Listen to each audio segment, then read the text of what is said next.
এখানে সবচেয়ে বড় মজার খবর, সবগুলো গর্ত বন্ধ, জামা ছিঁড়ে তিনি ফিল আপ করে দিলেন। একটা গর্ত ফিল আপ করার মতো কোন ধরনের কোন যন্ত্র ছিল না।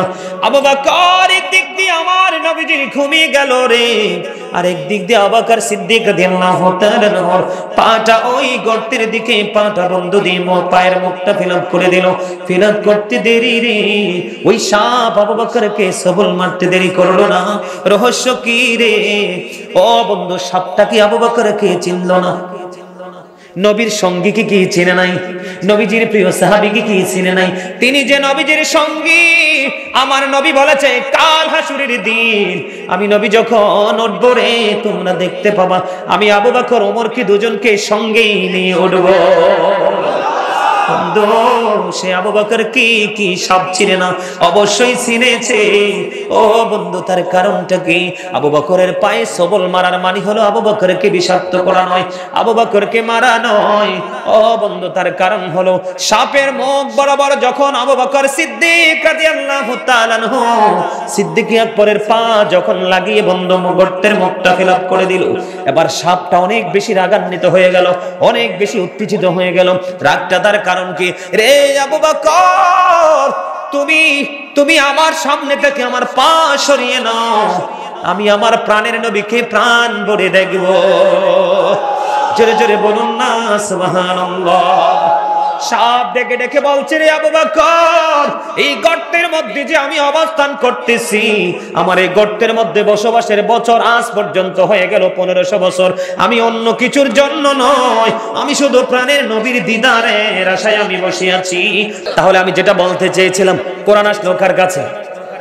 নবীজির কাছে। আর কোরআনের মাধ্যমে গবেষিত প্রতিষ্ঠিত হলো বিজ্ঞান, আর বিজ্ঞান থেকে আজকে আধুনিকতা। তাহলে সেই নবীজির পাওয়ার আছে না নাই? দাম আছে না নাই? বন্ধুরে আমার, নবীর সাথে আমাদেরকে সব দিক মিলিয়ে প্রেম করতে হবে। বলে হুজুর, প্রেমটা কেমন করে করব?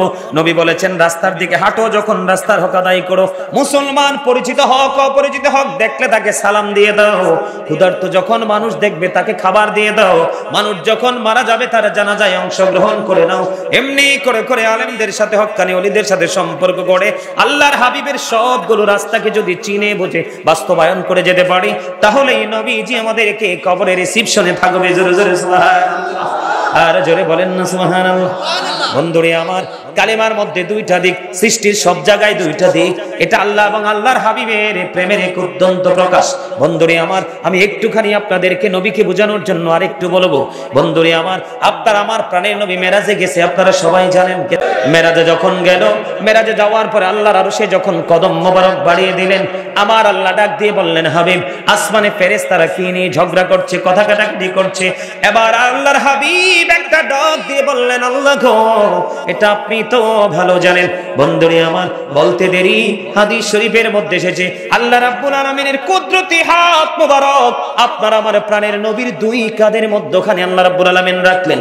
আমার নবীজি বললেন, আল্লাহর কুদরতি হাত আমার দুই কাঁধ মোবারকের মধ্যখানে রাখতে দেরি, আমার বুক পর্যন্ত প্রশান্তি আসতে দেরি করলো না। আমি দুনিয়া এবং আখিরাতের জীবনের শুরু থেকে শেষ পর্যন্ত যা কিছু আছে সব আমি নবী দেখে নিয়েছি। অন্য হাদিসে এসেছে, এত স্পষ্ট দেখেছি, প্রত্যেকটা মানুষ যেমনি করে তার হাতের তালুটা দেখতে পায়, আমি একেবারে স্পষ্ট করে সব কিছু দেখতে পেয়েছি। জোরে জোরে বলুন না সুবহানাল্লাহ। এখন আমার নবী গায়েবের খবর জানে বললে অনেকেই বন্ধু অসন্তুষ্ট হয়। কয় জায়গায় নবী শব্দের অর্থই হলো গায়েবী সংবাদ দেনেওয়ালা। যিনি গায়েবের খবর দিতে পারবে না, তিনি কখনোই নবী হতে পারবে না। হুজুর কি বলেন? যার কাছে যেটা আপনি আমি জানি না, সেটা যিনি জানে তিনি নবী। যেটা আপনি আমি বুঝি না, তিনি সেটা যে বোঝে সেই নবী। কথা বুঝতে পারছেন? আমি সহজে বুঝিয়ে দিয়েছি আপনাদেরকে। বন্ধু, আমি আপনাদেরকে বলবো, আমার নবী সম্পর্কে আমি আগেই বলেছি, বিভিন্ন দিক থেকে তথ্য দিব, যেহেতু আজকে রিসালাত। বন্ধুরে আমার নবীকে দাঁড়ায় সালাম দিলে অনেকে বেদাত বলে, কি বলে না? আরো জোরে বলেন। আপনাদের কাছে বেদাত মনে হয় নাকি সম্মানী মনে হয়? যারা সম্মানী মনে করেন তারা সচ্চা ইমানদার। বলে হুজুর কেন? কোরআন শরীফে সূরা ফাতির 9 নম্বর আয়াতের দুইটা ওয়ার্ড একটু অবজারভেশন করেন, গবেষণা করেন। আল্লাহ বলেছেন অতুআযিরুহু ওয়া তুআক্কিরুহু, আল্লাহ বলেছেন help him and respect him, তোমরা আমার হাবিবকে সাহায্য করো এবং সম্মান করো। আমরা নবীজির শানে দাঁড়াই, শুধুমাত্র নবীকে সম্মান করো, অন্য কিছু নয়, কারণ নবীকে সম্মান করা ইমানদার হিসাবে আমাদের জন্য ফরজ। আর নবীকে অসম্মান করা আমাদের জন্য 100% হারাম এবং কুফরি। কি কথা বুঝেন নাই? কথা ঠিক না ঠিক? বুঝে আসে না কথা? আরে জোরে কোন না। কি মনে করছে আল্লাহ লা ইলাহা ইল্লাল্লাহ, পাশে কেন মুহাম্মদুর রাসূলুল্লাহ? বুঝেন না কিছু? আপনি নিয়ে সলিমউদ্দিনের ফুলা কলিমউদ্দিন, আপনি কোন নবী আমার মতো? নবীজি কয় ক্বালা আইয়ুকুম মিসলি, তোমরা কে আছো আমার মতো? আজও পর্যন্ত কে হাত উঠাই নাই, কারণ নবীর সাথে কম্পেয়ার করার দুঃসাহস কার আছে? কারোরই নেই। ঠিক কিনা বলে? এই মিয়া, এক আসমান থেকে আরেক আসমানের দূরত্ব 500 বছরের রাস্তা। কত বছর? আরে আরো জোরে বলেন, কত বছর? 500 বছরের রাস্তা। 7 আসমান ফাড়ি দিল, সিদরাতুল মুনতাহা ফাড়ি দিল, নূরের জগৎ ফাড়ি দিয়ে আল্লাহর আরশ পর্যন্ত পৌঁছে গেল, আবার এই রজনীতি পৃথিবীতে ফিরে আসলো। কি বুঝে আসে না কথা? আরেকটা মেসেজ আপনাদের কি কই, আমরা বলি এখন বর্তমান ডিজিটাল বাংলাদেশে ওপেন হার্ট সার্জারি, আমরা যেটা আমরা আমাদের ভাষায় বলি কি সিনা সাক। ঠিক কিনা বলেন? মেরাজের রজনীতে নবীজির বক্ষ মোবারক বিদীর্ণ করা হলো, সিনা সাক হলো, আবার অটোমেটিক্যালি এটা অ্যাডজাস্ট হয়ে গেল। আর আপনাকে অপারেশন থিয়েটারে ঢোকানোর পরে প্রেসারটা আগে মাপা হয়, এটা অপারেশনের উপযোগী কিনা বডিটা, প্রেসারটা মাপার পরে চিন্তা করে এটাকে অপারেশন করা যাবে কিনা, সার্জারি করা যাবে কিনা। যদি সার্জারি করে, করার পরে সেলাই করে, কম পক্ষে 3 মান্থস আপনাকে রেস্ট থাকতে হবে, বেড রেস্ট। ঠিক কিনা বলে? এরপরেও 3 মাস পরেও ডাক্তারের পরামর্শ নিয়ে আপনাকে হাঁটতে হবে। আর এমন একজন নবী, সাথে সাথে ওপেন হার্ট সার্জারি হলো, সাথে সাথে ক্লিয়ার হলো, সাথে সাথেই বুরাকের মাধ্যমে ঊর্ধ্ব জগতে কদম মোবারক বাড়িয়ে দিলেন। একইবারে আল্লাহর অনেক লম্বা ঘটনা, আল্লাহর আরশে চলে গেলেন। জোরে জোরে সুবহানাল্লাহ। আল্লাহর আরশের গেইটে গিয়ে নবীজি জুতা মোবারক খুলতে যায়। হাবিব, আপনার জুতা মোবারক খোলার কোনো প্রয়োজন নেই, আপনি পাদুকা মোবারক নিয়ে আমার আরশে কদমটা বাড়িয়ে দেন। আমার নবী ডাক দিয়ে বললেন, আম্মা গো, আপনি তো মুসা কালিমুল্লাহ যখন কুহে তুরে যাওয়ার কথা বলেছিল, আপনি বলেছিলেন জুতা খুলে যাওয়ার জন্য, ওই কুহে তুরের তুলনায় আপনার আরশের দাম তো অনেক অনেক বেশি গো নবী। আল্লাহ, এবার আল্লাহ রাব্বুল আলামিন একটা ডাক দিয়ে বলল, হাবিব, আমি মুসাকে বলেছিলাম কুহিতুরে জুতা করে যাওয়ার জন্য, কারণ আমি কুহিতুরের মাটি লাগাইয়া মুসার দাম বাড়াবো, সেই জন্য বলেছিলাম জুতা করে যাওয়ার জন্য। আর আজকে কেন জন্য বলেছি পাদুকা মোবারক নিয়ে কদমটা বাড়িয়ে দেন, কারণ আপনার জুতার ধুলি লাগাইয়া আমি আমার আরশের ইজ্জত বাড়াবো। জোরে জোরে সুবহানাল্লাহ। লাউলা কালামা খালাকতুল আফলাক, আমি যদি আপনাকে সৃষ্টি না করতাম কিছুই সৃষ্টি করতাম না। লাউলা কালামা আজহারতু রুবুবিয়াতি, আমি যদি আপনাকে প্রকাশ না করতাম আমি প্রভুর প্রভুত্ব প্রকাশ হতো না। আমার আল্লাহ বলেছেন, আল্লাহ রাব্বুল আলামিন বলেছেন, কুনি মুহাম্মাদান ফাসারা মুহাম্মাদান মিন নূরি, মুহাম্মদ সাল্লাল্লাহু আলাইহি সাল্লাম হয়ে যাও। মুহাম্মদ সাল্লাল্লাহু আলাইহি সাল্লাম হয়ে গেল আল্লাহর নূর থেকে। জোরে জোরে বলেন না সুবহানাল্লাহ। আল্লাহু আকবার। ইয়া রাসূলুল্লাহ জিন্দাবাদ জিন্দাবাদ।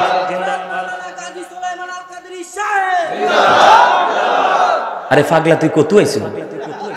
দেখছেন নি সামরার নিচে প্রেম থাকে না, প্রেম থাকে কালবে, টুপিও নাই, পাঞ্জাবিও নাই, পাগড়িও নাই, কিন্তু কন্ডিশনটা তার ভালোই জানা আছে, এতে বোঝা যায় রাসূলের সাচ্চা আসে। আমার আলা হযরতের একটা শের মনে পড়লো। আলা হযরত কি বলেছেন? খালিকি কুল নে পিকো মালিকি কুল বানা দিয়া, दोनों जहां है आपके कब्जा इख्तियार में मरहबा। আল্লাহ রাব্বুল আলামিন কুল কায়নাতের মালিক, মালিক কুল বানা দিয়া, মালিকানা দিয়ে দিয়েছে আপনার আমার নবীর হাত মোবারকে। দোনো জাহান है आपकी कब्जा इख्तियार में, दोनों জাহান আমার আল্লাহ আমার রাসূলের ইচ্ছার উপর ছেড়ে দিয়েছে। জোরে জোরে কন্না সুবহানাল্লাহ, আর জোরে বলেন না সুবহানাল্লাহ। খবর কি মজা লাগে কিনা? আর জোরে বলেন মজা নেই। এবার আসেন বন্ধু, নবীজিকে কি আমাদের মতো মনে হয়? আমরা যখন মিলাদ করি, আমাদের দেশে অনেকেই মিলাদের বিরোধিতা করে। বন্ধুরে আমার, আরবানের বাদশা মালিক মুজাফফর প্রতি বছর নবীজির আগমনকে কেন্দ্র করে তিনি জৌলুসপূর্ণভাবে মিলাদ মাহফিল করতেন। আর জোরে বলেন না সুবহানাল্লাহ, আর জোরে বলেন না সুবহানাল্লাহ। আমি আপনাদেরকে বিভিন্ন দিক দিয়ে একটু কথা শোনানোর চেষ্টা করব, কারণ নবীজিকে ঘিরে যে এত আলোচনা, আমাদের দেশে মিলাদ নিয়ে ঝগড়া আছে না নাই? আল্লাহ বলেছেন কুল বিফাদলিল্লাহি ওয়া বিরহমাতিহি ফাবিযালিকা ফালিয়াফরাহু ওয়া খায়রুম মিম্মা ইয়াজমাউন।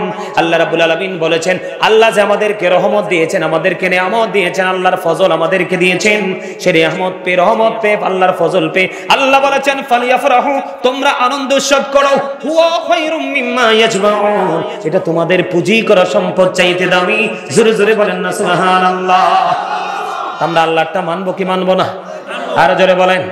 আপনারা জানেন কিনা জানি না, ও বন্ধু আমার, নবীজি যখন পৃথিবীর বুকে কদমটা বাড়িয়ে দিলেন, বন্ধুরে আমার, আকাশের তারাগুলো জমিনের এত বেশি কাছাকাছি সেদিন হয়েছিল, মনে হয়েছিল সকল তারা যেন জমিনে এসে পড়বে। নবীজির আগমনে এত বেশি খুশি হয়েছিল। জোরে জোরে সুবহানাল্লাহ। বন্ধুরে আমার, আমি আপনাদেরকে আরেকটু বলবো নবী সম্পর্কে। উম্মে হযরতে রাসূলের ফুফু সুফিয়া রাদিয়াল্লাহু তাআলা আনহা তিনি বললেন, আমেনার ওদর থেকে যখন আমার নবী পৃথিবীর বুকে কদমটা বাড়িয়ে দিল, আমি দেখতে যাইতে চেয়েছিলাম যে আমেনার ওদর থেকে কি পুত্র সন্তান হলো না কন্যা সন্তান হলো। এবার আমি নবীজির কাছাকাছি যাওয়ার আগে দেখতে পাইলাম কুদরতি একটা নূরের চাদর এসে আমার নবীজির বক মোবারক থেকে পুরো নিচের অংশটা ঢেকে দেয়। নবীজির লজ্জাস্থান পৃথিবীর কেউ দেখতে পায় না। তোমরা বলো নবীজি আমাদের মতো? তুমি হওয়ার পরে কত মানুষ তোমাকে নিয়ে টানাটানি করেছে, ঠিক কিনা বলে? আমি আপনাদেরকে একটু একটু করে সব দিক থেকে স্মরণ করিয়ে দেব বন্ধু। পৃথিবীর কোন মুফতি, পৃথিবীর কোন মুহাদ্দিস প্রমাণ দিতে পারবে না যে আপনার আমার প্রাণের নবীকে কে খতনা করিয়েছে। আমার নবী খতনা করা অবস্থায় পৃথিবীর বুকে কদমটা বাড়িয়ে দিয়েছে। জোরে জোরে বলুন না সুবহানাল্লাহ। খতনা করা অবস্থায় পৃথিবীর কোন মানুষ নবীজির নবী মুবারক কেটেছে কেউ বলতে পারবো না, কারণ আমার নবীজি পৃথিবীর বুকে, আমার নবীজি নবী মুবারক কাটা অবস্থায় পৃথিবীতে এসেছে। এই পৃথিবীর সন্তানগুলো মায়ের উদর থেকে আসে বন্ধু, মাথা আইসা ওয়া ওয়া বলে কান্দে, আর আপনার আমার প্রাণের নবীর আগে এসেছে পৃথিবীতে দুইটা কদম। বন্ধুরে আমার, অন্যান্য নবীদের জামানায় যে কোনো জায়গায় নামাজ পড়ার বৈধতা ছিল না। আপনার আমার নবী পৃথিবীর বুকে কদমটা বাড়িয়ে দেওয়ার পরে আপনি মাঠে যদি নামাজ পড়েন নামাজ হয়ে যাবে, ক্ষেতের আইলে যদি নামাজ পড়েন নামাজ হয়ে যাবে, আপনি যদি পাহাড়ের চূড়ায় নামাজ পড়েন নামাজ হয়ে যাবে। বন্ধু, আপনি যদি আপনার ঘরে নামাজ পড়েন, আপনার ঘরে নামাজ পড়লেও নামাজ হয়ে যাবে, সওয়াবের দিক দিয়ে কম বেশি হবে। কিন্তু বন্ধু, আমি সেই দিকে যাব না। আমার যেই জিনিসটা নবীকে চিনানো, নবীকে বোঝানো বন্ধু, এটার কারণ কি? গোটা পৃথিবীর মাটি আমাদের জন্য কেন মসজিদ হয়ে গেল? গোটা পৃথিবীর জমিন আমাদের জন্য কেন বাইতুল্লাহ হয়ে গেল? তার একমাত্র কারণ আমার নবীজির পবিত্র কদম মোবারক জমিনে লেগেছে। আর জোরে বলেন না সুবহানাল্লাহ। আর একটু মহাব্বতে নবীজি দুনিয়ায় কেঁদেছে, রব্বি হাবলি উম্মতি, রব্বি হাবলি উম্মতি। আর কাল হাশরের দিন নবীজির জবান মোবারকে থাকবে রব্বি সাল্লিম, রব্বি সাল্লিম, রব্বি সাল্লিম, রব্বি সাল্লিম। জোরে জোরে বলেন না সুবহানাল্লাহ। আর জোরে বলেন না সুবহানাল্লাহ। বন্ধু, আমার নবীজির সাথে মা খাদিজাকে একটু যুক্ত করতে হয়। ওনার কথাটা না বললে বন্ধু জুলুম হয়ে যাবে, মনে হবে যেন কোথাও কোনো কমতি রয়েছে। বন্ধু, আমার নবীকে ভালোবাসার কারণে, আমার নবীর সাথে প্রেমের ডোরি লাগানোর কারণে, খাদিজার সমস্ত অর্জিত সম্পদ নবীজির কদম মোবারকে বিলিয়ে দেওয়ার কারণে হাদিস শরীফের মধ্যে এসেছে বন্ধু, জিবরিল আলাইহিস সালাম আমার নবীজির কাছে আসতেছে, এখনো খাদিজা নবীজির কাছে এসে পৌঁছায়নি। জিবরাইল এসে ডেকে ডেকে বলে, ইয়া রাসূলুল্লাহ, ইয়া হাবিবাল্লাহ, নবী গো, ও প্রাণের নবী গো, খাদিজা আপনার কাছে আসতেছে গো নবী। আল্লাহ রাব্বুল আলামিন খাদিজাকে সালাম দিয়েছে, আপনি আল্লাহর পক্ষ থেকে খাদিজাকে সালাম জানিয়ে দিবেন এবং আমি জিবরাইলের পক্ষ থেকেও সালাম জানিয়ে দিবেন। তার কারণ হলো, ও বন্ধু, তিনি প্রাণের চেয়ে বেশি ভালোবাসতেন আমার নবীকে। বন্ধু, তোমরা জানো না, নবীর সাথে যে যুক্ত হয়েছে সে দামি হয়ে গেছে। আমার নবী বলেছেন, আমি যখন দ্বীনের দাওয়াত দিতে যাইতাম তখন মানুষ আমি নবী কিনা সন্দেহ করত, কিন্তু আমার আবু বকর যখন কোন দাওয়াত পৌঁছাইতে যাইতো রে, তখন বিন্দু পরিমাণ কোনো সন্দেহ করত না, কারণ আবু বকর ছিল আল্লাহর প্রিয় হাবিবুল্লাহর সাচ্চা প্রেমিক। আর জোরে জোরে বলেন না সুবহানাল্লাহ, আরেকটু মহব্বতে বলুন না সুবহানাল্লাহ। বন্ধুরে আমার, ও বন্ধু উম্মে আইমান, একজন দাসী আমার নবীজির প্রস্রাব মোবারক খাওয়ার কারণে সে জান্নাতি হয়ে গেছে। মালিক বিন সিনান নবীজির রহ মোবারক খাওয়ার কারণে জান্নাতি হয়ে গেছে। সাহাবাই কেরাম বন্ধু, আপনার আমার থুতু যদি একজনের গায়ে পড়ে ঘাড় পরে ধাক্কা দিবে, ঠিক কিনা বলেন? আরো জোরে বলেন। আপনার আমার প্রাণের নবী যখন থুতু মোবারক নিক্ষেপ করত, সাহাবাই কেরাম হাত তুলে এই থুতু মোবারক তারা কি করত, হাতে তুলে নিয়ে তাদের স্কিনের মধ্যে মেসেজ করে দিত, আর তাদের স্কিনটা অত্যন্ত গ্লেজি এবং সিল্ক হয়ে যেত। জোরে জোরে সুবহানাল্লাহ। পৃথিবীর মানুষ, ও বন্ধু হৃদয় খুলে শোনো গো, আমার ভাই বাবাদেরকে বলবো, মা বোনদেরকে বলবো, বিশেষ করে যুবকদেরকে বলবো, তোমরা এমন এক জগতের মধ্যে এখন প্রবেশ করেছো, সেই জগতে শুধু নোংরামি, হিংসা, আত্মগরিমা ছাড়া আর কিছুই নয়। এই যে মুরব্বীগুলো, আলেম ছাড়া যারা সাধারণ মুরব্বী আছে, এখনো তাদের সিনা কাটলে দেখা যাবে 2-4 জন ছাড়া ম্যাক্সিমাম মুরব্বীর সিনায় নবীর প্রেম ভরপুর, ঠিক কিনা বলেন? এরে যুবক, নবীজির পিতার নাম হলো আব্দুল্লাহ। নবীজির পিতাকে স্বামী হিসাবে কল্পনা করতে করতে বন্ধু আরবের 200 নারী তাদের জীবন তারা নিজেই কুরবানি করে দিয়েছে। নবীকে না পাওয়ার বিরহ সহ্য করতে পারেনি। বলে হুজুর কারণ কি, রহস্য কি গো? রহস্য হলো আব্দুল্লাহর কপালে ছিল আপনার আমার প্রাণের নবীর নূর মোবারক। এই নূরের গ্লেজ যখন কোন নারী দেখতো, তাদের মাথা বন্ধু কি হয়ে যেত, হট হয়ে যেত, সেন্স তাদের ঠিক থাকতো না। আব্দুল্লাহকে স্বামী রূপে তারা কল্পনা করতে থাকতো। এমনি করে করে নবী আব্দুল্লাহকে স্বামী রূপে না পেয়ে বন্ধু 200 নারী নিজের জীবন নিজে দিয়ে দিয়েছেন শুধু নবীজির নূরের ছোঁয়ার কারণে। আব্দুল্লাহর চেহারা দেখে তো পাগল হয়েছিল। আরে জোরে বলেন না সুবহানাল্লাহ। এখান থেকে কি বোঝা যায়, মর্যাদা আছে না নাই? আর জোরে বলেন। হযরত আলী তিনি বলেছেন, হাদিস শরীফের মধ্যে এসেছে, আমি একদিন নবীজির সাথে সফরের সঙ্গে হলাম। নবীজির সঙ্গে যখন সফর সঙ্গী হলাম, নবীজির সঙ্গে আমি হাঁটতে শুরু করলাম। সামনে গন্তব্যের দিকে আমি রওনা হতে লাগলাম। হঠাৎ করে আমি দেখতে পাইলাম তিনি বলতেছেন, বন্ধু গাছপালা, তরুলতা এবং পাথর পর্যন্ত আমার নবীকে সালাম দিয়ে, আসসালামু আলাইকা ইয়া রাসূলুল্লাহ। আমি আলী সেটা নিজে কানে শুনেছি। জোরে জোরে বলেন না সুবহানাল্লাহ। আর জোরে বলেন না সুবহানাল্লাহ। আরেকটু মহব্বতে বলুন না সুবহানাল্লাহ। মন যদি দিতে হয় নবীকে দিও, আহা প্রাণ যদি দিতে হয়, তোমার কষ্ট যত না যিনি সইতে পারে না, তোমার কষ্ট যত না সেই নবীকে ভালোবেসে, সেই নবীকে ভালোবেসে দরুদ পড়িও। মন যদি নবীকে দিও, আহা প্রাণ যদি দিতে হয়, সারা জীবনে কাঁদেন নবী এই যে দুনিয়ায়, এখনো কাঁদেন গো তিনি সোনার মদিনায়। সারা জীবনে কাঁদেন নবী এই যে দুনিয়ায়, এখনো কাঁদেন গো তিনি সোনার মদিনায়। সেই নবীকে ভালোবেসে, সেই নবীকে ভালোবেসে কিয়াম করিও। মন যদি, জোরে জোরে বলেন মারহাবা। মনটা দিলে কারে দিতে হইব? আর জোরে কাকে? নবীকে মান না দিলে আল্লাহকে পাওয়া যায় না। নবীকে ভালো না বাসলে আল্লাহকে ভালোবাসা যায় না। ও বন্ধু, আপনি যদি ইচ্ছে করে সুন্নত ছেড়ে দেন, ফরজের কোনো দাম থাকবে না।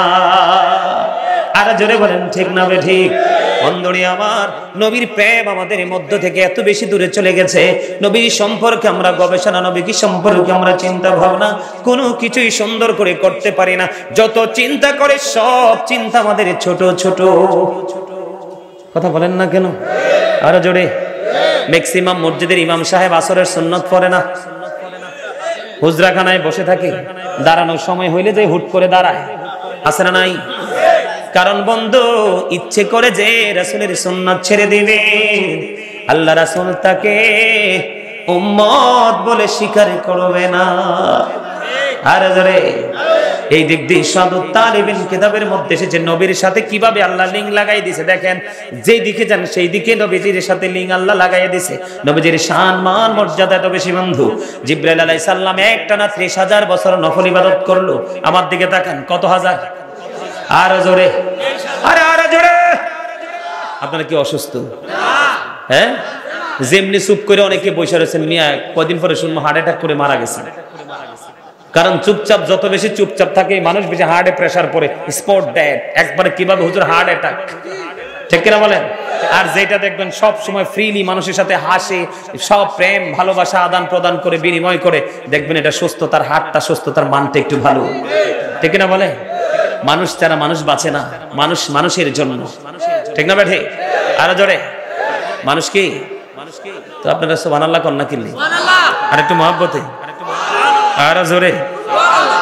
জিবরাইল আলাইহিস সালাম একটানা 30,000 বছর নফল ইবাদত করলো। এবার আল্লাহ জিবরাইলকে ডাক দিয়ে বলল, জিবরাইল আমি তো তোমাকে নফল ইবাদত করার অর্ডার দেইনি, তুমি কেন নফল ইবাদত করেছো? এবার জিবরাইল আলাইহিস সালাম বললেন, আল্লাহ গো আপনি আমাকে তো মর্যাদা দিয়েছেন, 600 ডানা দিয়ে সৃষ্টি করেছেন, এই জন্য শুকরিয়া স্বরূপ আমি নফল ইবাদত করলাম। আমার আল্লাহ একটা ডাক দিয়ে বলল, জিবরাইল তুমি সাক্ষী থাকো, আমার হাবিবের সাথে প্রেমের ডোরি লাগাইয়া সুন্নাত নফল ইবাদতের মাধ্যমে যে আমি আল্লাহর কুদরতি কদমে সিজদা দেবে, আমি তাকে অদ্বিতীয় জান্নাত দিয়ে পুরস্কৃত করব। এখানে কি নবীর সাথে যুক্ত আছে না নাই? আর জোরে মহব্বতে, বুঝেননি কিছু? প্রত্যেক দিন নামাজ, মাগরিবের পর একটা নামাজ আছে জানেননি? নামাজের নাম কি? আওয়াবিন নামাজ পড়েননি, কিন্তু এটার ফজিলত কি জানেননি? এটা কিন্তু আউট আমল। কি বলেন হুজুর? এটা আউট ওয়াক্তিয়া নামাজে তো না, শুধু সুন্নাত নফল নবীর প্রেমিকরাই বেশি করে আল্লাহকে পাওয়ার জন্য। কারণ ফরজের চাইতে বেশি সুন্নাত ইবাদত দিয়ে, নফল ইবাদত দিয়ে আল্লাহ পর্যন্ত পৌঁছানো যায়। কারণ এটা আপনার জন্য উচ্ছিষ্ট, আপনার জন্য এটা ফরজ না, কি না? তারপরেও কমন সবগুলো করে আপনি অতিরিক্ত করছেন, আল্লাহ পর্যন্ত যাওয়ার সহজ উপায়। একটা মজার খবর, আমরা নবীর উম্মত হওয়ার কারণে, অতিরিক্ত আমল করার কারণে আমাদের মর্যাদা কেমনে ভাবে বেড়ে যায়। হাদিস শরীফের মধ্যে এসেছে, মাগরিবের নামাজ শেষ করার পরে প্রয়োজন ছাড়া, যদি প্রয়োজন না হয় কোনো কথা বলবেন না, বিশেষ প্রয়োজন হলে একটুখানি কথা বলবেন। যদি কথা বলে না কোনো সমস্যা নাই, তবে কথাগুলো হইতে হবে প্রয়োজনীয়। আমার নবী বলেছেন, মাগরিবের নামাজ শেষ করে 6 রাকাত আওবিন নামাজ যে ব্যক্তি মহব্বত করে পড়বে, আদবের সাথে পড়বে, একদিনের আওবিন নামাজ পড়ার কারণে তার আমল নামায় বন্ধু 12 বছরের নফল ইবাদতের সওয়াব দেওয়া হবে। কেমন নবীর উম্মত, বুঝতে পারছেন নি? আর আমরা কত বড় মোটা হামসে বড় কোন হে, ঠিক কিনা বলে? আর জোরে আমরা মনে মনে বুঝি আমরা বুদ্ধিমান মানুষ আমরা, আর আমি বলি ও বন্ধু, আমল আল্লাহ রাসূলের প্রেম ছেড়ে দিয়ে যারা নিজেদেরকে বুদ্ধিমান দাবি করে, সে হলো সবচেয়ে বড় দামরা। কি? আরে কথা বল না কেন? আরে জোরে বলো। যেটা বাড়িতে, বড় বাড়িতে ঘুমায়, দামি দামি পোশাক পরে, ভালো ভালো খায়, কি জানি বলে, স্যান্ডম্যান দিয়ে ঘুরে, আশেপাশে লোক ঘুরলে বন্ধু এতে দেখলে মনে করে, এতে নিজে নিজে বলে চালাক মানুষ আমরা, আমি কই সবচেয়ে বড় দামরা। তুমি দুনিয়ার কাজে ব্যস্ত, আল্লাহর কাজে নাই, তাহলে তোমার সে বলো আর কেউ নাই। তুমি কত নাম্বার বলো, শুধু নাম্বারটা জানতে পারবা কবরে গেলে। কথা কন না কেন? আর জোরে বুঝে আসেনি আমার কথা? নবীকে যত বেশি ফলো করবেন, নবীকে যত বেশি ভালোবাসবেন, নবীর আদর্শ যত বেশি অন্তরে ধারণ করবেন, তত বেশি আপনার আমার জন্য সফলতা সম্ভব। সুবহানাল্লাহ কন না? আর একটু মহব্বতে। তাহলে মিলাদ পড়বেন নি, দরুদ পড়বেন নি? আমার নবী সৃষ্টি আয় সবার আগে আইছে কোন সময়? আরো জোরে। Our prophet is the last prophet. আমাদের নবী কি? শেষ নবী। প্রথম নবী কে? আমাদের নবী। থ্যাংক ইউ, খুব চমৎকার উত্তর দিয়েছেন। অনেকেই জানে আদম, আসলে আদতে আদম নবী নয়, আদমকেও বানাইছে আমার নবীর পরে। আর জোরে আউয়ালু মা খালাকাল্লাহু নূরি, আল্লাহ রাব্বুল আলামিন সর্বপ্রথম আপনার আমার নবীজির নূর মুবারক সৃষ্টি করেছে। বুঝতে হবে বন্ধু। তাফসীরে রুহুল বায়ানের তৃতীয় খণ্ড 543 পৃষ্ঠায় উল্লেখ রয়েছে, হাদিস শরীফের রাবী হলেন হযরত আবু হুরায়রা রাদিয়াল্লাহু তাআলা আনহু। আমার নবী একদিন জিবরাইলকে প্রশ্ন করলেন, ভাই জিবরাইল তোমার বয়স কত? কয় ইয়া রাসূলুল্লাহ আমার বয়স কত আমি বলতে পারবো না, তবে আমার জীবনের একটা ঘটনা আমি আপনাকে বলতে পারবো। বলো বলো জিবরাইল তোমার জীবনের বড় ঘটনাটা কি রে? এবার জিবরাইল আলাইহিস সালাম ডেকে ডেকে বলতেছেন, ইয়া রাসূলুল্লাহ আমি চতুর্থ আসমান মতান্তরে সপ্তম আসমানে একটা তারা ওঠা অবস্থায় দেখেছি 70,000 বছর, ডুব অবস্থায় দেখেছি 70,000 বছর, আমি আমার জীবনে 72,000 বার দেখেছি। আমার নবী বললেন, আমার আল্লাহর ইজ্জতের কসম করে বলছি রে, ওই তারাটাই ছিলাম আমি নবী। আর জোরে সুবহানাল্লাহ। আরেকটু ওয়াজ করব, শুনবেন? আর জোরে শুনবেন। নবী গো তোমার ভালোবাসা পাপ মুছে যায়, নবী গো তোমার ভালোবাসা পাপ মুছে যায়।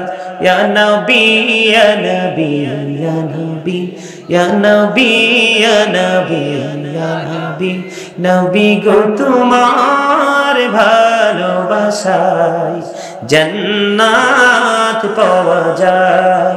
বিআন্না লাহুমুল জান্নাহ বিআন্না লাহুমুল জান্নাহ, ইয়া নবী ইয়া নবী ইয়া নবী ইয়া নবী ইয়া নবী ইয়া নবী, নবী গো তোমার ভালোবাসায় আল্লাহর ওলি হওয়া যায়। ইয়া নবী ইয়া নবী ইয়া নবী ইয়া নবী ইয়া নবী ইয়া নবী।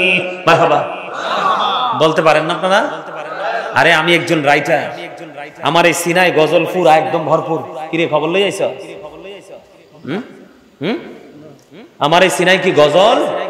আপনারা শুধু পছন্দ করেন, এটা কোন খালি গাইতে তো জানেন না।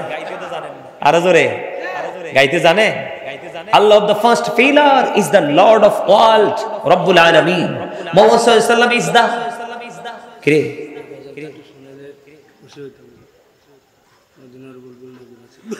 ওমা কি কঠিন হার্ড একটা গজলতে দিছে রে। আচ্ছা ঠিক আছে, একটু শোনামু আনে, ঠিক আছে নাকি আগে একটু শোনাইলে দাও? শোনাই দা পারলে আমার সাথে একটু গাইবেন। এটা পুরনো, অনেক দিনের পুরনো গজল। মদিনার বুলবুল নবী রাসূলুল্লাহ পাঠালেন খুশি হয়ে নিজে মাবুদ আল্লাহ। বলেন মদিনার বুলবুল নবী রাসূলুল্লাহ পাঠালেন খুশি হয়ে নিজে মাবুদ আল্লাহ। মদিনার বুলবুল পাঠালেন খুশি হয় নিজে মাবুদ আল্লাহ। নবুয়ত পে নবী দাওয়াতে মাশগুল, তায়েফের ময়দানে গাহিতেছেন বুলবুল। বলো শুবে ইমানে মুখে ইল্লাল্লাহ, পাঠালেন খুশি হয়ে নিজে মাবুদ আল্লাহ। মদিনার বুলবুল সবাই পাঠালেন খুশি হয়ে নিজে মাবুদ আল্লাহ। বলেন মদিনার বুলবুল পাঠালেন খুশি হই নিজে মাবুদ আল্লাহ। ওয়াহদত বাণী শুনে খেপিল তায়েফ গণ, নবীকে পাথর মেরে জাহির করিল খুন। মারে পাথর নাকে মুখে না মানিয়া আল্লাহ, কি পারি বেশি মারিতে করিয়া যে পাল্লা। বলেন মদিনার বুলবুল পাঠালেন খুশি হয়ে আল্লাহ, মদিনার বুলবুল পাঠালেন খুশি হয়ে নিজে মাবুদ আল্লাহ। নবুয়ত পে নবী দাওয়াতে মশগুল, তায়েফের ময়দানে গাহিতেছেন বুলবুল। বলো সবে ঈমানে মুখে ইল্লাল্লাহ, পাঠালেন খুশি হয়ে আল্লাহ, পাঠালেন খুশি হয়ে ফেরেশতারা ডেকে বলে ওগো নবী সরওয়ার, হুকুম পাইলে দিব তায়েফে চাপা পাহাড়। নিষেধ করিয়া নবীকে দে বলে বারে বার, ওদেরকে মারিলে ববে কে বলিবে আল্লাহ। পাঠালেন খুশি হয়ে আল্লাহ, মদিনার বুলবুল আল্লাহ, পাঠালেন খুশি হয়ে মাবুদ আল্লাহ। মারহাবা বলেন না?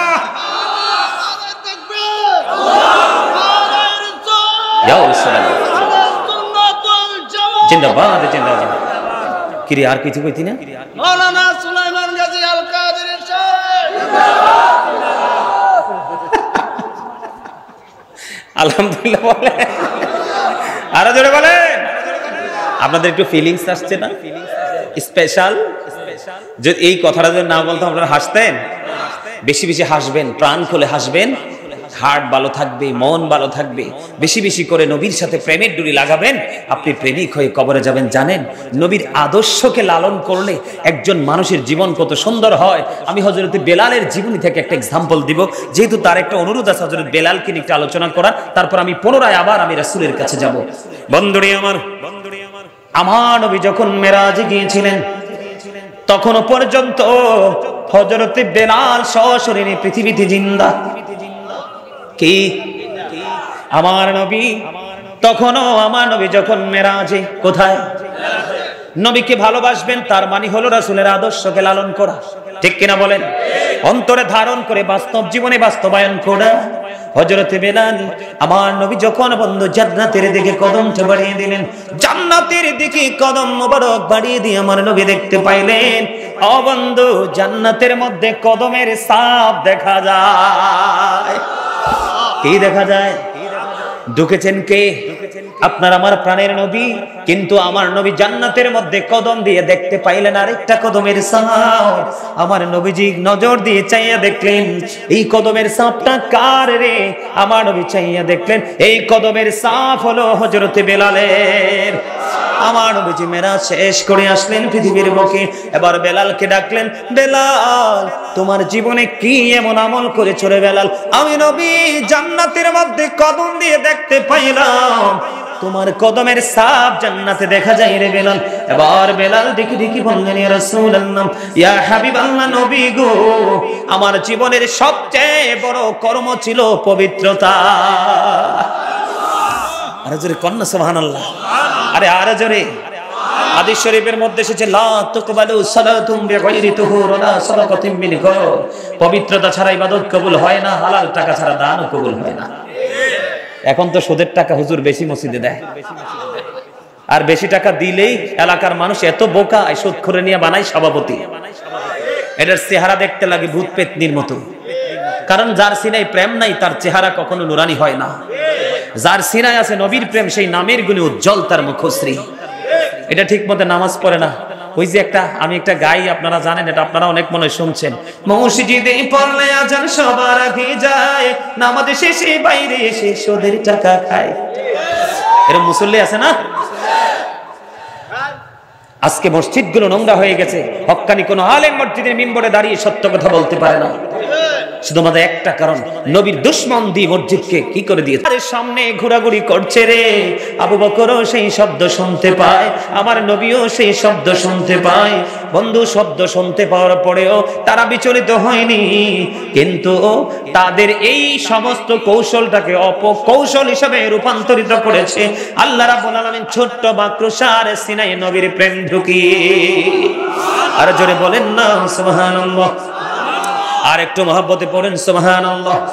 আপনারা সবাই জানেন বন্ধুরে আমার,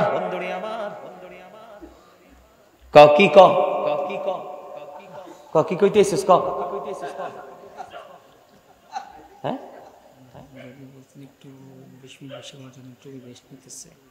এইয়া করমু আনে, টেনশন হইবে না, যা যা। প্রধান আজকের মাহফিলের যিনি প্রধান আলোচক, তিনি জসিমউদ্দিন মুজাহিদি ভাই, তিনি চলে আসছেন। তিনি কইছে আর একটু বাড়াই আলোচনা করতে, অসুবিধা নাই, এটা একেবারে ভেরি নাথিং। কারণ এই জায়গাটা আমার সবচেয়ে পছন্দের, আমি পৃথিবীতে শুধু বেঁচে থাকতে চাই এই জায়গাটার জন্য। আমি প্রতিনিয়ত আল্লাহর কাছে শুধু দরখাস্ত একটাই করে, আল্লাহ আমার জীবনে যত ভালো লাগার জায়গা আছে, ভালোবাসার জায়গা আছে, তার মধ্যে জীবনের শ্রেষ্ঠ ভালোবাসার জায়গা হলো আমার এই জায়গাটা। জোরে জোরে করেন না সুবহানাল্লাহ। আমি শুধু পৃথিবীতে অনেক লম্বা হায়াত আল্লাহর কাছে কামনা করে শুধু এই জায়গাটাতে বসে বসে গোটা পৃথিবীতে দ্বীনের দাওয়াত পৌঁছে দেব। আপনারা জানেন না, আমেরিকা বলেন, লন্ডন বলেন, ফ্রান্স বলেন, ইটালি বলেন, ইউরোপ থেকে মধ্যপ্রাচ্য, এশিয়া পর্যন্ত এমন কোন দেশ নাই যে সেই দেশ থেকে আমার কাছে কল আসে না। কত পরিবারে যে আমি গুনাহগারের আলোচনা থেকে নবীর প্রেম ঢুকেছে, কল্পনা করতে পারবেন না। আমি সত্যিকার অর্থে আপনাদের মন জয় করার জন্য আসিনি, সত্যিকারে আপনাদের সিনায় নবীর প্রেমটাকে টেকসই করে বসিয়ে দেওয়ার জন্য আসছি। কারণ আপনি যখন নবীর প্রেমটাকে পাত্রের মধ্যে রাখবেন, সেই প্রেমের দিকে নজর দিয়ে দেখবেন সেখানে আল্লাহও যুক্ত আছে। জোরে জোরে বলুন না সুবহানাল্লাহ, আরে জোরে বলুন সুবহানাল্লাহ। বন্ধুরে আমার, আমি আপনাদেরকে বন্ধু খবরটা দেই, যুবক বন্ধু তোমরা একটু প্রাণটা খুলে শোনো। বিশেষ করে যুবকদেরকে মিন করে বলছি বন্ধু, যেহেতু হিজরতের রাত্রে ছোট্ট একটু জায়গা নিয়ে, ইমোশনাল জায়গা নিয়ে কথা বলছি বন্ধু। আবু বকর সিদ্দিক যখন আমার নবীজি এমনি করে যখন মাথা মোবারক রেখে বন্ধু নবীজি ঘুমিয়ে গেল, আমার দিকে তাকান। You listening my lecture very attentively. আবার বলছি, আমার কথা সবাইকে মন দিয়ে শুনতে হবে। Stop your mouth everybody. সকলের জবানকে বন্ধ রাখতে হবে, প্লিজ স্টপ। বন্ধুরে আমার, আপনারা সবাই জানেন আবু বকর সিদ্দিক রাদিয়াল্লাহু তাআলা আনহুর পায়ে সাপে সবল মেরেছিল। জানেন তো সবাই? জানেন না? পৃথিবীর কোন মুসলমান নাই, নামাজি হোক, বেনামাজি হোক, সুদখোর হোক, ঘুষখোর হোক, সিটার হোক, বাটপার হোক, যাই হোক না কেন, এই কালচার গুলো তাদের জানা আছে।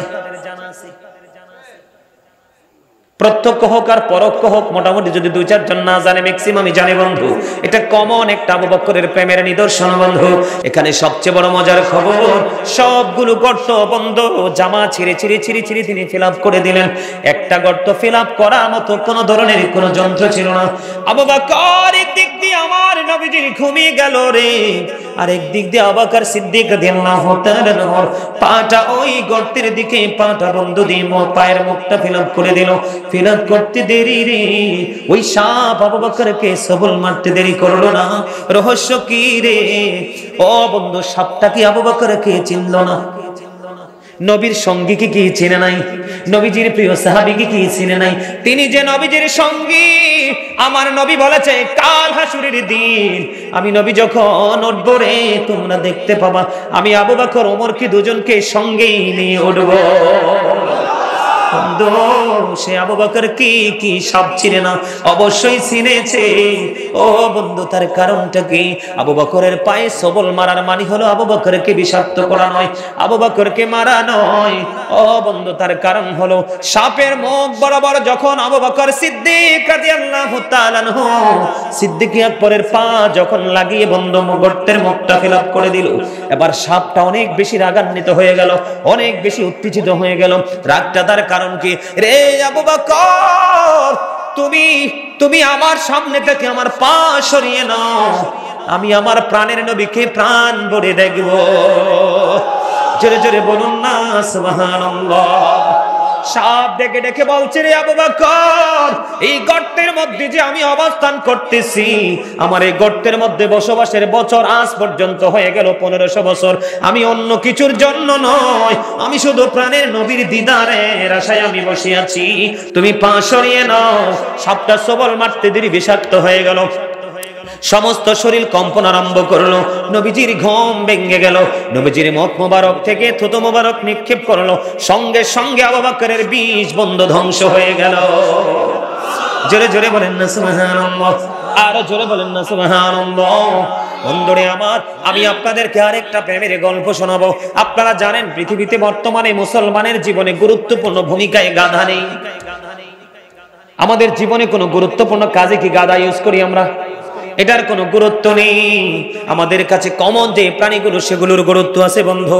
আমার নবী যখন পৃথিবী ছেড়ে চলে গেল রে, পৃথিবী থেকে চলে যাওয়ার পরে সেই গাধাটার নাম হলো বন্ধু আকির। আকির নামক গাধা, সে বন্ধু নবীর বিরহ সহ্য করতে পারতেছে না, নবীর বিরহ জ্বালা সইতে পারে না।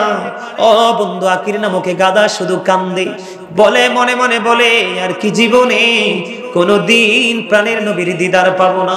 কোথায় গেল গো আমার প্রাণের নবী গো, কোথায় গেলে প্রাণের নবীকে আমি দেখতে পাবো? বন্ধু, নবীজির চলে যাওয়া ওই আকির নামক সরল মনোবল একটা প্রাণী গাধা সহ্য করতে পারে না। কিতাব প্রমাণ করেছে 3 দিন 3 রাত্র, মতান্তরে 4 দিন 4 রাত্র পর্যন্ত গাধা কোনো খাবার পানি স্পর্শ করে না। 3 দিন 3 রাত্র, মতান্তরে 4 দিন 4 রাত্র পরে বন্ধু এই গাধা গভীর সমুদ্রে ঝাঁপ দিয়ে নিজের জীবন দিয়ে দেয়। জোরে জোরে বলুন না সুবহানাল্লাহ। বন্ধুরে আমার, উহুদের ময়দানে আমার নবীকে যখন চতুর্দিক থেকে বৃষ্টির মতো তেরে নিক্ষেপ করতেছে, হযরতে তালহা রাদিয়াল্লাহু তাআলা আনহু, হযরতে দুজানা, হযরতে আব্দুল্লাহ রাদিয়াল্লাহু তাআলা আনহু নবীজিকে এমন ভাবে বন্ধু দুপাশ দিয়ে জড়িয়ে ধরলো যেন একটা তীরের আঘাত নবীজির শরীর মোবারকে লাগতে না পারে। বন্ধুরে, হাদিস শরীফের মধ্যে এসেছে একটা করে 70টা তীরের আঘাত খেলেন হযরতে তালহা। একটা বারের জন্য বন্ধু উহু করলো না, 70টা তীরের আঘাতকে হাসতে হাসতে নিজের জীবন দিয়ে দিয়েছে। এতটুকু আফসোস পর্যন্ত করে নাই। এটার নাম হলো বন্ধু নবীর প্রেম, নবীর ভালোবাসা। জোরে জোরে কন্যা সুবহানাল্লাহ। বন্ধু, আপনাদেরকে বলতে চাই, আমার মা বোনের এমন আছে বন্ধু নবীর জন্য পাগল পড়া। হযরত নুসাইবা রাদিয়াল্লাহু তাআলা আনহা শুনতে পাইলেন উহুদের ময়দানে নবীজি শহীদ হয়ে গেছে। উহুদের ময়দানের দিকে পাগলিনীর মতো দৌড়াতে লাগলেন। হঠাৎ করে একটা খবর আসলো, নুসাইবা তোমার ভাই শহীদ হয়ে গেছে। হযরত নুসাইবা দাঁড়ায় না, একটু পরে খবর আসলো তোমার বাবা শহীদ হয়ে গেছে। নুসাইবা দাঁড়ায় না, নুসাইবা তোমার স্বামী শহীদ হয়ে গেছে। নুসাইবা দাঁড়ায় না, যাইতে যাইতে যাইতে যাইতে প্রাণের নবীর সাথে দেখা হয়ে গেল। বন্ধু, আমার নবীর সাথে দেখা হইতে দেরি রে। এবার আমার নবী একটা ডাক দিয়ে বলল, রে নুসাইবা, তোমার তো অনেক বড় ক্ষতি হয়ে গেল। নুসাইবা একটা ডাক দিয়ে বললেন, ইয়া রাসূলুল্লাহ, ইয়া হাবিবাল্লাহ, নবী গো, আমার ভাই বাবা স্বামী শহীদ হয়ে গেছে, বিন্দু পরিমাণ কোনো দুঃখ নাই। আমি আপনাকে পেয়েছি তো সব পেয়ে গেছি। এটার নাম হলো বন্ধু নবীর প্রেম। হযরতে সাঈদ রাদিয়াল্লাহু তাআলা আনহু বললেন, আমি মুশরিক অবস্থায় দেখেছি, হাদিস শরীফের মধ্যে এসেছে, আমি দেখেছি হযরতে খুবাইব রাদিয়াল্লাহু তাআলা আনহুকে কুরাইশরা এমন ভাবে তার অঙ্গ প্রত্যঙ্গ কেটে ফেলছে রে। আমি দেখেছি তাকে বারবার বলা হচ্ছে, তোমাকে মুক্ত করে দিব, তোমার জায়গায় নবী মুহাম্মদকে আনা হোক। হযরতে খুবাইব রাদিয়াল্লাহু তাআলা আনহু ডাক দিয়ে বললেন, আমাকে, আমি আমার গন্তব্যে নীরবে ফিরে যাই, নিরাপদে ফিরে যাই, আর আমার এই জায়গার মধ্যে আমার নবীকে আনা হোক, এটা আমি কখনোই প্রত্যাশা করি না। আমার কথা বুঝেন নাই? কথা কি বুঝতে পারছেন? একজনের হাত কি করতেছে। এখন আবু সাঈদ হযরতে সাঈদ রাদিয়াল্লাহু তাআলা বলছেন, আমার যখন এই ঘটনাটা মনে হয়, আমি এতটা নিজেকে অপরাধী মনে হয়, আমার মনে হয় আমি ওই দিন কেন তাকে হেল্প করলাম না, আল্লাহ আমাকে ক্ষমা করবে না। জোরে জোরে বলুন না সুবহানাল্লাহ, আরো জোরে বলুন না সুবহানাল্লাহ। বন্ধুরে আমার, নবীর প্রেম অমূল্য জিনিস। সম্মানিত উপস্থিতি, আমি আর আলোচনা করব না, আমি শেষ করে দিব।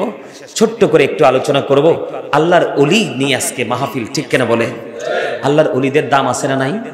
আরো জোরে বলেন, আরো জোরে। ছোট্ট টপিকস। আমি তার আগে আল্লাহর ওলিদের শানে একটা সঙ্গীত গাইব, শুনবেন? ইসলাম কি জানতে চাইলে উত্তর হবে কি? মুসলিম নামে এই কথাটি কয়জন ভেবেছি, হায় রে কয়জন ভেবেছি। মন দিয়ে শোনেন, আমার সাথে পারলে গাইবেন। ইসলাম কি জানতে চাইলে উত্তর হবে কি? মুসলিম নামে এই কথাটি কয়জন ভেবেছি, হায় রে কয়জন ভেবেছি। আল্লাহরই চাও বান্দার প্রতি অর্জন করো নবীর খুশি। আল্লাহরই চাও বান্দার প্রতি অর্জন করো নবীর খুশি। দুজাহানের সুখের ভান্ডার, দুজাহানের সুখের ভান্ডার তোমায় দিয়েছি। মুসলিম নামে এই কথাটি কয়জন ভেবেছি, হায় রে বলেন না। ইসলাম কি জানতে চাইলে উত্তর হবে কি? মুসলিম নামে এই কথাটি কয়জন ভেবেছি, হায় রে কয়জন ভেবেছি। আল্লাহরই চা বান্দার প্রতি অর্জন করো নবীর খুশি। নবীর প্রেমী গুনাহ মাফের খবর শুনেছি। মুসলিম নামে এই কথাটি কয়জন ভেবেছি, হায় রে কয়জন ভেবেছি। আল্লাহরই চাই কাজ করো, রাসূল প্রেমিক মুর্শিদ ধরো, ঠিক কি না বলো? আল্লাহরই চাই কাজ করো, রাসূল প্রেমিক মুর্শিদ ধরো। দুজাহানের সুখের ভান্ডার তোমায় দিয়েছি। মুসলিম নামে এই কথাটি কয়জন ভেবেছি, হায় রে কয়জন ভেবেছি। যে মুর্শিদ আল্লাহর ইচ্ছায় কাজ করে যায় সর্বদাই, যেই মুর্শিদ আল্লাহর ইচ্ছায় কাজ করে যায় সর্বদাই, সেই মুর্শিদের ইচ্ছায় আমি মিশে রয়েছি। মুসলিম নামে এই কথাটি কয়জন ভেবেছি, হায় রে কয়জন ভেবেছি। জোরে জোরে মারহাবা। খবর কি ভাল লাগছে না? লাগছে? এবার আমি কোরআন থেকে দলিল দিই। এতক্ষণ মুর্শিদি গাইলাম না? আল্লাহ কি বলেন? যেহেতু আল্লাহর ওলিদের, এখন তো আল্লাহর ওলিদের কথা বললে অনেকেরই মাথা টাটা পাটা সব একবার গরম হয়ে যায়, ঠিক কিনা? কিন্তু ওই বোকায় জানে না বাংলাদেশে ইসলামের গ্রাণ এসেছে ওলির মাধ্যমে। আর জোরে আল্লাহ কি বলেছেন? আতিউল্লাহ, তোমরা আল্লাহর অনুগত্য করো, আতিউ রাসূল, রাসূলের অনুগত্য করো, ওয়া উলিল আমরি মিনকুম, তোমাদের মধ্যকার উলিল আমরদের অনুসরণ অনুকরণ করো, তারা হলো হক্কানি আলেম এবং হক্কানি ওলিরা। তোমাদের মধ্যকার, জোরে জোরে আল্লাহু আকবার। আল্লাহ আরো কি কয় জানেন? কইতাম নি? শুনবেন নি না বিরক্ত হইবেন? আল্লাহ কি কয়? আল্লাহ কয় join with my dear people, come to my paradise. আল্লাহ বলে ফাদখুলি ফি ইবাদি ওয়াদখুলি জান্নাতি। আল্লাহ বলে join with my dear people, come to my paradise. আল্লাহ বলে আমার প্রিয় লোকেদের সাথে যুক্ত হও, কাম টু মাই প্যারাডাইস, আমার জান্নাতে চলে আসো। জোরে জোরে সুবহানাল্লাহ। আপনারা সবাই দেখেন কবর, কিন্তু যিনি আল্লাহওয়ালা তিনি যাইয়া দেখেন জান্নাত। কি এটা আমি বলিনি তো, রাসূল বলছে। কে বলছে? আল কবরু রাওজাতুম মির রিয়াদিল জান্নাতি আও হুফরাতুম মিন হুফারিন নার। কবরটা জান্নাতের একটা বাগান, জাহান্নামের একটা গর্ত। যারা নবীর প্রেমিক তারা কবরে যাওয়ার পরে দেখবে তার কবর জান্নাত। আল্লাহ বলে শুধু জান্নাত নয়, শুধু জান্নাত নয়, শুধু জান্নাত নয়, তুমি বরযুখী জীবনে কদম বাড়িয়ে দিতে দেরি, তুমি দেখবা তোমার জন্য জান্নাতি খাবার আমি আল্লাহ রেডি করে রেখেছি। আল্লাহ বলেছেন ইনদা রাব্বিহিম ইরযাকুন, দি রিসিভ ফুড ফ্রম আল্লাহ। আল্লাহ বলেছেন আল্লাহ রাব্বুল আলামিন যার আল্লাহ বলা হয় কবরে যাইতে দেরি রে, আমার আল্লাহ তার জন্য জান্নাত থেকে খাবার পাঠাতে দেরি করে না। ইনদা রাব্বিহিম ইরযাকুন, দি রিসিভ ফুড ফ্রম আল্লাহ। আওয়াজ তুলে বলেন আল্লাহু আকবার। Behold, verily thou friends of Allah have nothing to fear or to regret. We are your protecting friends in the life of the world and in the hereafter. আমরাই তোমাদের বন্ধু দুনিয়ার জীবনে এবং পরকালের জীবনে। Behold, verily thou friends of Allah have nothing to fear or to regret. জেনে রাখো আল্লাহর বন্ধুদের কোনো ভয় নেই, তারা দুঃখিত হবে না, তারা চিন্তিত হবে না, or to regret, পরকালেও তারা চ্যাম্পিয়ন। আল্লাহ বলেছেন আলা ইন্না আউলিয়া আল্লাহি লা খাউফুন আলাইহিম ওয়া লা হুম ইয়াহজানুন। আমার ওয়াজ না আল্লাহর ওয়াজ। আল্লাহ বলেন নাহনু আউলিয়াউকুম ফিল হায়াতিদ দুনিয়া ওয়া ফিল আখিরাহ। জোরে জোরে আল্লাহু আকবার। আল্লাহ বলেছেন ইয়া আইয়ুহাল্লাযীনা আমানুত্তাকুল্লাহা ওয়াবতাগু ইলাইহিল ওসিলা। আল্লাহ বলেছেন ঈমানদারগণ তোমরা আমাকে ভয় করো, আমি আল্লাহকে পাওয়ার জন্য ওসিলা তালাশ করো। আল্লাহকে ওসিলাটা কি? আল্লাহ বলেন কুলু, আল্লাহ রাব্বুল আলামিন বলেছেন কুনু মা'আস সাদিকিন। আল্লাহ বলেছেন সত্যবাদী লোক। এখানে সাদিকিনের ব্যাখ্যা করতে গিয়ে বন্ধু শাইখ ইসমাইল হাক্কি রাদিয়াল্লাহু তাআলা সাদিকিনের ব্যাখ্যা করতে গিয়ে তিনি বলেছেন বন্ধুরে আমার তাফসীরে রুহুল বায়ানের মধ্যে এসেছে আল্লাহর ওলিদের কথা, তাফসীরে মাঝহারির মধ্যে এসেছে আল্লাহর ওলিদের কথা, তাফসীরে কদরির মধ্যে এসেছে আল হক্কানি আলেমদের কথা। কারণ হক্কানি আলেমরা হলো আল্লাহ আল্লাহ রাসূলের বিধি বিধানের খনি। ভালো লাগছে না খবরটা? কি মনে করছে? হ্যাঁ, আপনি নবীকে মানতে পারেন না, আরে বাপ রে বাপ, কি নামাজি হইছেন, সুন্নাত ছাইরা ফরজ পড়েন, ঠিক কিনা কোন? বলবোছি দাদা কি বলে এরকম না? ওই দিন শোনেন না, ওই দিন গেছি ইয়াতে উত্তর দিকে ওয়াজ করতে, এক মৌলবী বলে কয় আসেন আসেন আমার থেকে একটু দিনের দাওয়াত নিয়ে যান। তো মুরব্বী অনেক এক্সপেরিয়েন্স ম্যান, তুমি গেছে কোথাও যাচ্ছে, ঠিক আছে বলেন, আপনি আলেম মানুষ দেখা যায়, কেমনে যে কইতাম আপনারা কি যে মনে করবেন আমি জানি না। তো উনি মাহফিল শেষে আমাকে প্রশ্ন করছে আর কি, যে হুজুর আমি এই উত্তরটা দিছি, উনি ওইটা বলছে, এটা কতটুকু যুক্তিযুক্ত হইলো? তখন উনি বলতেছে যে হুজুর আমারে বলতেছে আল্লাহকে পাইতে হলে নবী কি উসিলা হিসেবে মানা যাবে না।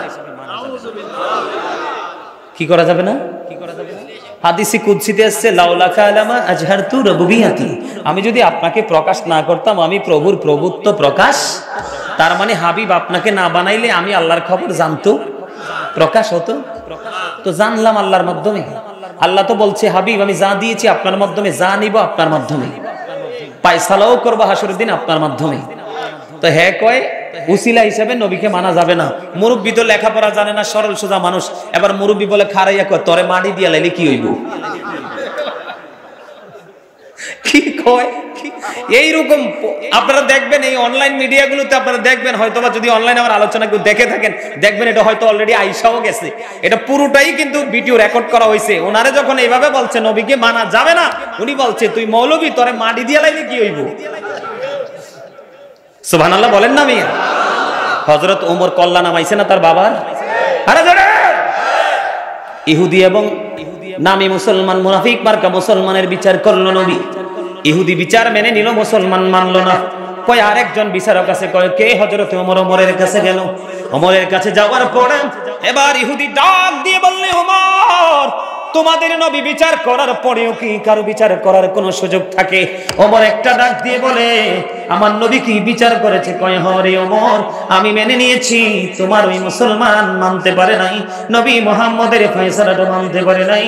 এবার ওমর ডাক দিয়ে বলল তোমরা একটু দাঁড়াও। বন্ধু দাঁড়াইতে দেরি রে, ওমর ঘরের মধ্যে ভিতরে গিয়ে একটা তলোয়ার নিয়ে আসলো। তলোয়ার হাতে নিয়ে এসে সঙ্গে সঙ্গে মুসলমান মুনাফিক মার্কা মুসলমানের দেহ থেকে মাথাটা নামাইয়া দেয়। জোরে জোরে কন্যা সুবহানাল্লাহ। এবার ওই বেঈমান ইহুদি ডাক দিয়ে বললে ওমর তোমাদের ধর্মের রীতি যদি এত সুন্দর হয়, তোমাদের ধর্মের সৃষ্টি যদি এত সুন্দর হয়, তোমাদের ধর্মের ফয়সালা যদি এত সুন্দর হয়, তাহলে আমার ধর্মের মধ্যে কিছু নেই রে। আমি বিচার চাইলাম নবীর কাছে, ফয়সালা আসলো আমি ইহুদের পক্ষে, আবার তোমার কাছে বিচার আসলো তুমিও ফয়সালা দিলা আমার পক্ষে। তাহলে এর চেয়ে সুন্দর আর কোন ধর্ম হতে পারে না রে ওমর। আর দেরি করতে চাই না রে, তোমাদের নবী মুহাম্মদের কাছে আমাকে নিয়ে চলো, আমি সঙ্গে সঙ্গে মানে মুসলমান হব। ওই ইহুদি সঙ্গে সঙ্গে ইসলামের সৌন্দর্য দেখে মুসলমান হয়ে যায়, আর আমরা এতটাই হতভাগা রে, আমরা ইসলামের সুশীতল ছায়া তলে থেকে ও জাহান্নামের টিকেট আমাদের পিঠে জ্বলানো। বুঝে আসছে? আরে জোরে বলে, কথা বুঝতে পারছেন আমার? তরে মাটি দিলে কি হইব? তখন আমার মনে হয়েছে দাদা, ওই যে হাদিস শরীফ রাসূল বলছেন, ক্বালা মান সাব্বা নাবিয়্যা ফাকতুলহু ওয়া মান সাব্বা আসহাবি ফাদরিবহু। নবীকে গালি দিলে যদি শোনো, নবীর ইজ্জতের চাদর ধরে টান দিছে, সাথে সাথে তাকে জবাই করে ফেলো। হাদিস শরীফ হযরত আলী রাদিয়াল্লাহু তাআলা থেকে হাদিস বর্ণিত। কি হযরত আলীরই পছন্দ হয় নাই? আরে রাসূল বলছে, I am a city of education, the gate of that city is Ali. আমি হলাম শিক্ষার শহর, আর সেই শহরের দরজা হলো আমার আলী। আনা মদিনাতুল ইলমি ওয়া আলীউন বাবুহা। ও আলীর পাওয়ার আছে না নাই? আলীর বিবি কে? মাখাতুল জান্নাত ফাতেমা। রাসূল বলে, ফাতেমা তু সাইয়্যিদাতু নিসাই আহলিল জান্নাহ। রাসূল বলতেছে কইতাম নি, mother Fatema is the leader of females in জান্নাহ। যারা মুমিনা তাদের জন্য জান্নাতে রিসেপশনে দাঁড়িয়ে থাকবে মা খাতুনে জান্নাত ফাতেমা, হযরতে আলীর বিবি। এদের সন্তানকে রাসূল বলছে, আল হাসান ওয়াল হুসাইন সাইয়্যিদা শাবাবি আহলিল জান্নাহ। রাসূল বলছে, Imam Hasan and Husain are the leader of younger people in Jannah. Imam Hasan Hussain আজকের যুবকদেরকে বলছি, যুবক, আমার নবী অত্যন্ত চমৎকার ভাবে মেসেজটা জানিয়ে দিয়েছেন। যে যুবক মদিনার সাথে প্রেমের ডুরি লাগাইয়া যাইবারে, আমার নবী জানিয়ে দিয়েছেন তোমাদের জান্নাতে সরদার লিডার হবে আমার দুই কলিজার টুকরা ইমাম হাসান হোসাইন। নবীজির হাদিস সত্য না মিথ্যা? হযরত মুহাম্মদ সাল্লাল্লাহু আলাইহি ওয়াসাল্লাম was born in a rough country. His father's name was Abdullah. His mother's name was Amina. His father died before he was born. He lost his mother in his childhood. He was very truthful. Zuru zuru